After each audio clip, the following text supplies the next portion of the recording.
so good of that. Oh, thank you, baby.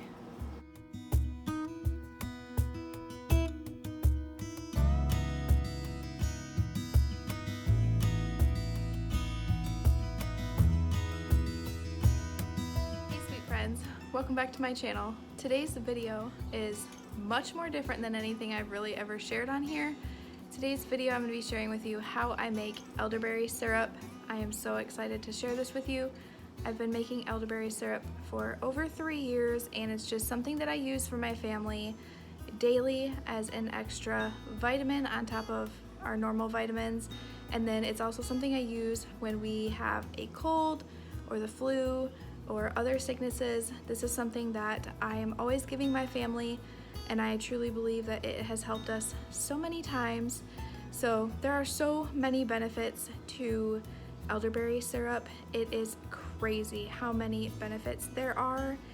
It is really good at aiding coughs, cold and flu, sinuses. It has antioxidants in it. It has vitamins and minerals. It is a high vitamin C count. So there is so much to elderberry syrup, but I wanted to go ahead and share with you how I make it today. So let's go ahead and make some elderberry syrup. Okay, so here are the ingredients you're gonna need to make elderberry syrup. There are so many recipes out there. This is just what I use. I do add essential oils. You'll see that in a little bit, but this is like the main stuff that you're going to need. So I have my big bag of elderberries here. These will last so long. So this is a big full bag of elderberries. I have some whole cinnamon sticks. I usually like to use cheesecloth, but I couldn't find any at our local health food store, so I just went ahead and got this nut milk bag, and I'll just strain the berries and everything through this so that way I can still squeeze them out and get all the rest of the juice out of, the berries. And then I have ginger. I'm going to go ahead and put some ginger in there as well. And then I have raw local honey. You always want to try to use local honey if you can. Get really good honey for this because that has all, that has a lot of antioxidants, and it's really good for sore throats and things like that. So I wanted to go ahead and show you the main ingredients that I'm going to need to make this elderberry syrup, but this is what you're going to need, and then I will show you the process of actually making the syrup. Okay, so I have my pot here, and then I have my measuring cup. I have 2 cups of water in here right now, but we're going to do about 2 3/4 cup of water. I'm cutting my recipe down a little bit, so I'm going to do 3/4 cup of water. Okay, so 3/4 cup of water. So that makes 2 3/4 cup of water that you're going to need in there. And then I'm going to go ahead and put in 2 cinnamon sticks. And then I have here right about little over half a cup of elderberries. I will put my full recipe down in the description box, so that way if you want to follow the full recipe, you can do that. I'm just cutting mine down a little bit because we just don't need that much right now. But I like to have this on hand all the time, so I'm just cutting it down just a tad bit. And then we're gonna go ahead and add our ginger after that. Okay, and then I have my big chunk of garlic that I peeled, so I'm gonna go ahead and drop that in there and get this going on medium-high heat. And I'm gonna bring this up to a boil, and then once it gets up to a boil, I'm gonna go ahead and bring it down to a simmer and let it simmer for about 40 minutes. So once you have everything added in there, I just like to go ahead and give mine just a little swirl stir. You can see the ginger in there and the cinnamon sticks, and the water is already changing color of the elderberries. But like I said, we're going to go ahead and bring this up to a boil. Once it's up to a boil, then we're going to go ahead and let it simmer for a while, and then we will add things like our honey, our essential oils, things like that we will add at the very end, because you don't want to cook the honey, otherwise you can cook the properties out of it, and same with essential oils. So we're going to do those very last before we jar it up. But I'll bring you back when this is at a rolling boil. Okay, so you can see now it's up to a boil. So now that it's up to a boil, I'm gonna go ahead and stir it one more time. And you do wanna just stir it periodically, you know, so nothing on the bottom gets burnt. And then I'm just gonna go ahead and turn this down to low where it's not touching the pan. And you can see it's still boiling. So we're just gonna go ahead and let it simmer and then set our timer for about 45, you can do 40 to 45 minutes. So I'll probably check it at like 35 minutes and see how it's doing. And then we'll go from there, but 45 minutes for now and check back in. All right, so you can see it simmered down a little bit, which do lose some of the liquid, but that's to be expected. We're gonna add honey and it's gonna gain a lot more liquid. But you can see all the color and everything in here. It just looks absolutely beautiful. So I'm gonna go ahead and strain this out. Okay, so I have my bowl here with the milk bag, or you know, it's kind of like a cheesecloth, but not quite, but it's gonna work for what we need it to. So I have that just in the bowl, and I'm just gonna go ahead and dump all of this in here. And I'm even gonna scrape out the pan, so that way I'm getting all of the elderberries. Everything is going to go into this milk bag, and we're gonna end up squeezing this milk bag out, so that way we can get all the extra good juices that are in these berries, because there are so many juices still in all of these berries, and you want to get every last bit of that goodness. There's so much goodness in here. Don't want to waste any of it. Okay, so you can see it's piping hot.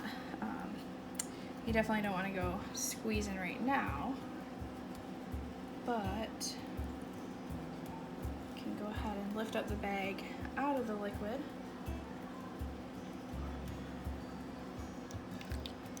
Alright, so I went ahead and squeezed out some more juice. There is still a good bit of juice in there. Okay, so the elderberry juice, cinnamon, and ginger is in there. And then I have my honey here. And I'm gonna go ahead and add some essential oils to it. That's just something I like to do. It is not something you have to do. By choice you can, if you have essential oils, or if you know you're used to using them, that is definitely something you can add. You know, consult your doctor before you go you know, doing all this if you're taking medications or anything, but I know it works for me and I know it works for my family, so I'm gonna go ahead and add essential oils. I'm gonna add rosemary and oregano, and then I'm gonna go ahead and add lemon and thyme.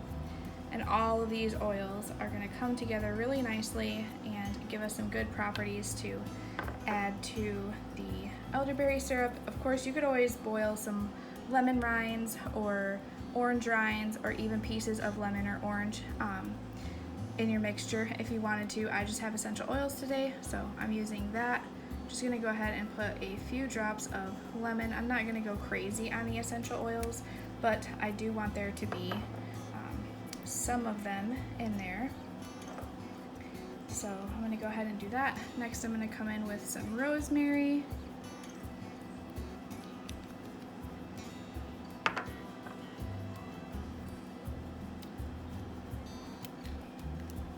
Some oregano. If you've never researched oregano oil, you definitely should. There are so many properties to oregano oil. It is amazing what the uses are for that. Same with rosemary, thyme, and lemon. There's just so many properties. So last but not least, some thyme.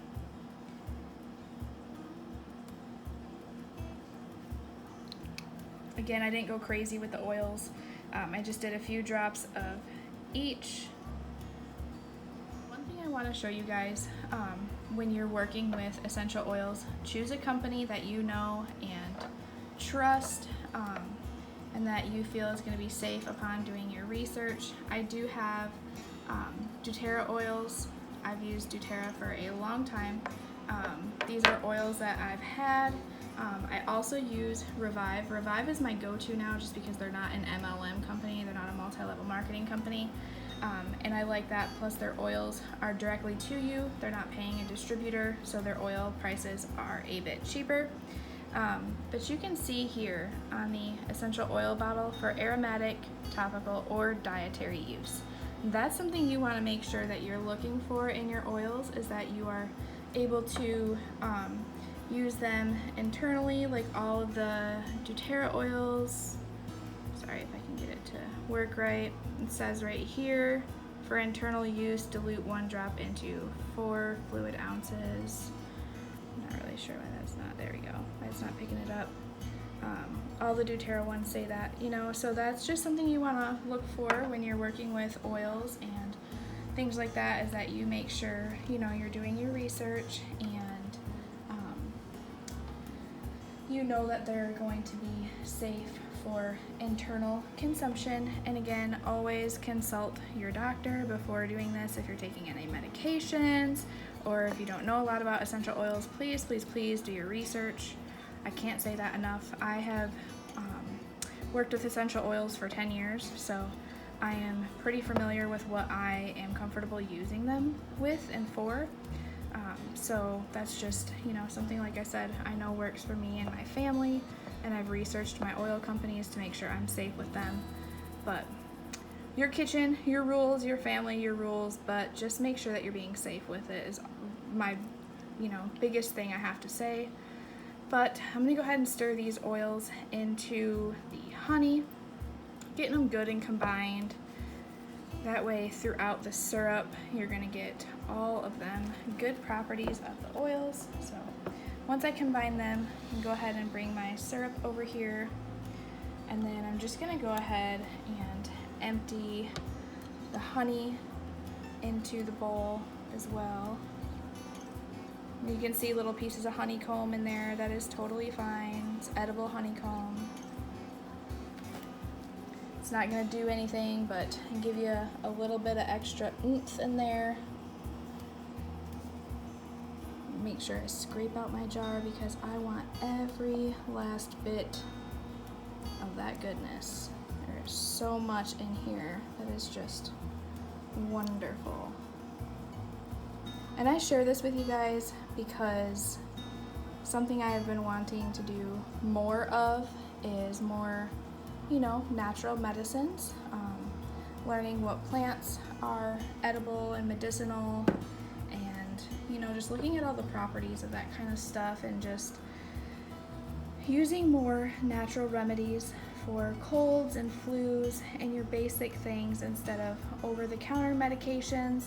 At least with this elderberry syrup, I know how my children handle it because they've had it before. I know how I handle it. I know how it helps us, and, you know, I know exactly what's in it. That's the biggest thing for me, is I know the ingredients that are in it.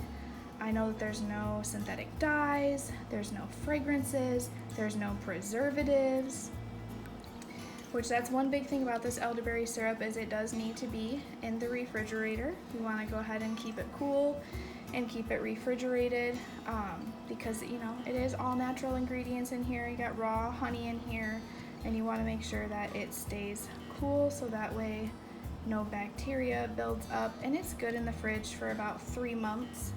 That's why I like to make small batches at a time, because when we're not sick, we only use it once a day, but when we're sick, we use it much more. So I would rather go through it faster than the 3 months, rather than not be able to use it in the 3 months and then have any of it go to waste, because there's just so much precious goods in here that I would hate to see any of that go down the drain. So anyway, that's a lot being said. I'm just going ahead and stirring in the honey and the oils, making sure that it's all incorporated nicely. And that way we can go ahead and get it in our jar and get it put in the fridge. It is definitely best tasting when it is cold. I like it best when it's cold, but it's also really good if you have like an herbal tea, your favorite herbal tea. I really like the sleepy time teas. This is really good to add to your tea. at night and just enjoy the flavorfulness of this in your tea. Alright, so I'm just going to go ahead and pour it in this jar. Wow, Mommy, you're doing it. Yeah. I love you doing it. Oh, thank you. You're so good on that. Oh, thank you, baby. Let's get bigger, bigger, big, big, big, big, big, big, big, big, big. Alrighty. And it fits just perfectly in that jar. Go ahead and put the top on. This is a clean jar. It's an old pasta jar, but they're definitely good for something. So, there you have it. I love it. Elderberry syrup. I love it. I want to thank you so much for joining me on today's video. If you're new here, my name is Bethany. You can find all things homemaking on my channel. Usually I do Sunday resets, Tuesday grocery hauls, and then I have a Thursday or Friday video that is sometimes a day in the life or other things. But I am also trying to incorporate more things that I absolutely love and things that I am passionate about, and that is all things food preserving, canning, natural medicines, all the things. So I'm excited to be on a new journey with you guys and just sharing all of these things. I hope you enjoyed today's video. If you did, please leave it a big thumbs up. If you're a returning friend, thank you so much for joining me. And if you're in need of prayer, please leave it down in the comments. I would love to say a prayer for you. I hope you all have a wonderful and blessed day. Bye, y'all.